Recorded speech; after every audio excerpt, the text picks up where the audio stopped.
పింఛన్దారుల విషయంలో ఏపీ ముఖ్యమంత్రి చంద్రబాబు నాయుడు కీకున్నారు. ఏపీలో ఇప్పటి వరకు 2.5 లక్షల బోగస్ పింఛన్లు రాష్ట్ర ప్రభుత్వం గుర్తించింది. ఈ పింఛన్లలో అక్రమాలపై విచారణకు సీఎం చంద్రబాబు ఆదేశించారు. ఆధార్లో వయస్సు మార్చుకుని వృద్ధాప్య పెన్షన్లు తీసుకుంటున్నారని గుర్తించారు. దివ్యాంగులు కాకపోయినా దివ్యాంగుల ఫేక్ సర్టిఫికేట్ చూపించి పెన్షన్లు అందుకుంటున్నట్లుగా తెలిపారు. ఒంటరి మహిళ కాకపోయినా వితంతు పెన్షన్లు తీసుకుంటున్నారని, ఇది సరైన పద్ధతి కాదంటూ సీఎం ఆగ్రహం వ్యక్తం చేశారు. కొంతమంది ప్రభుత్వ ఉద్యోగులు సైతం సామాజిక పింఛన్లు తీసుకుంటున్నట్లుగా ఫిర్యాదులు అందాయని తెలిపారు సీఎం.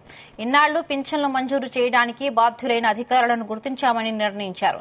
మొత్తం మీద ఏపీలో 65 లక్షల వరకు పింఛన్లు అందుతూ ఉంటే అందులో చాలా వరకు కోత పడే అవకాశం ఉన్నట్లుగా తెలుస్తోంది.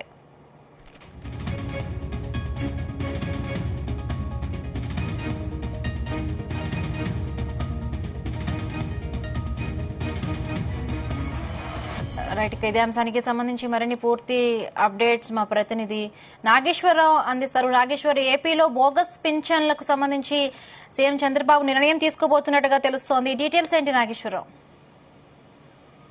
హిమబిందు, ఆంధ్రప్రదేశ్ రాష్ట్రంలో సంచలనంగా అధికారంలోకి అడుగుపెట్టిన ముఖ్యమంత్రి చంద్రబాబు నాయుడు ఒక్కొక్కటిగా ఆంధ్రప్రదేశ్ లో ఏదైతే అవినీతి పరుల జాబితాలో ఉన్న ప్రప్రథమైన సంచలనం దాని మీద ముక్తి పెట్టినట్టు తెలుస్తా ఉంది. గతంలో ఏదైతే వైసీపీ ప్రభుత్వం అధికారంలో ఉండి టీడీపీ ప్రభుత్వం ప్రతిపక్షంగా ఉన్నప్పుడు పదే పదే చంద్రబాబు నాయుడు గాని, లోకేష్ గాని, పవన్ కళ్యాణ్ గాని పదే పదే విమర్శిస్తుంది. అర్హులకి పెన్షన్లు ఇవ్వకుండా అనర్హులకు పెన్షన్లు ఇస్తామన్నారు. ఎవరైతే అర్హులందరినీ కూడా పక్కన పెట్టేస్తున్నారు. వైసీపీ పార్టీకి జై, వైసీపీ పార్టీకి జిందాబాద్ అన్నలకు మాత్రమే పెన్షన్లు ఇస్తున్నారంటూ పెద్ద ఎత్తున కూడా మాటలు యుద్ధం చేశారు. దీని మీద సంబంధించి కూడా ధర్నాలు, ర్యాలీలు కూడా చేసిన పరిస్థితి అయితే ఉంది. అయితే ఈ నేపథ్యంలో చంద్రబాబు నాయుడు అధికారంలోకి వచ్చిన తర్వాత ఆ నెల రోజుల్లోపే ఏదైతే పెన్షన్లకు సంబంధించింది అయితే పెద్ద ఎత్తున విచారణ చేపట్టినట్టు తెలుస్తుంది. ఇప్పటికే ఏదైతే పౌర సరఫరాల శాఖకు సంబంధించి కూడా అందరితో సమీక్ష సమావేశాలు నిర్వహించారు.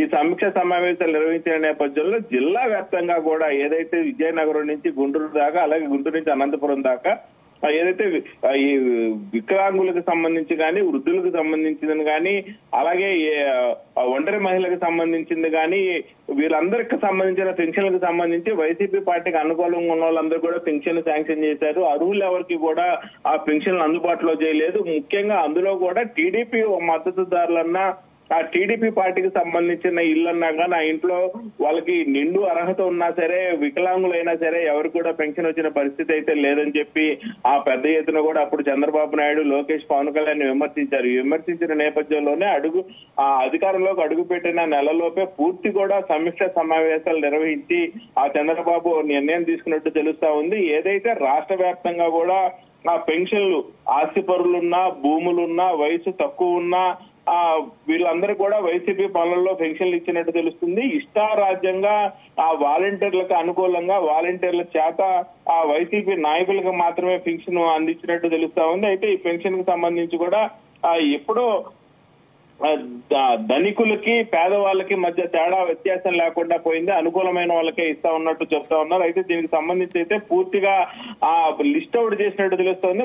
మరికొద్ది రోజుల్లో ఈ అక్రమ పింఛన్దారులు ఎవరైతే ఉన్నారో వాళ్ళందరూ కూడా కోత పెట్టి, అలాగే ఎవరికైతే పింఛన్ రావాలో వాళ్ళందరూ కూడా ఆ లిస్ట్ అవుట్ తెలుస్తా ఉంది. దీనికి సంబంధించి ఇప్పటికే సచివాలయాలకి కొంత మేరకు సమాచారం పంపినట్టు తెలుస్తా ఉంది. సచివాలయాల ద్వారా ఎవరైతే ఒంటరి మహిళ కాకపోయినా ఆ పెన్షన్ వస్తుంది, అలాగే వితంతు కాకపోయినా పెన్షన్ వస్తుందో, అలాగే ఏదైతే వృద్ధులు కాకపోయినా పెన్షన్ వస్తుందో వీళ్ళందరికీ కూడా కంపల్సరీ వాళ్ళందరికి సంబంధించి ప్రతి ఒక్క పెన్షన్ దాడికి సంబంధించి విచారించి దానికి తగు వివరాలు పంపించమన్నారు. దీనికి సంబంధించి కూడా మరికొద్ది రోజుల్లో ఒక 1 వీక్ లోపే దీనికి సంబంధించిన పూర్తి సమాచారం కూడా చంద్రబాబు నాయుడు తెప్పించుకునే పరిస్థితి. ఇప్పటికే లక్షల్లో ఈ అక్రమ పెన్షన్ దారులు కూడా గుర్తించినట్టు తెలుస్తా ఉంది. హిమబిందు.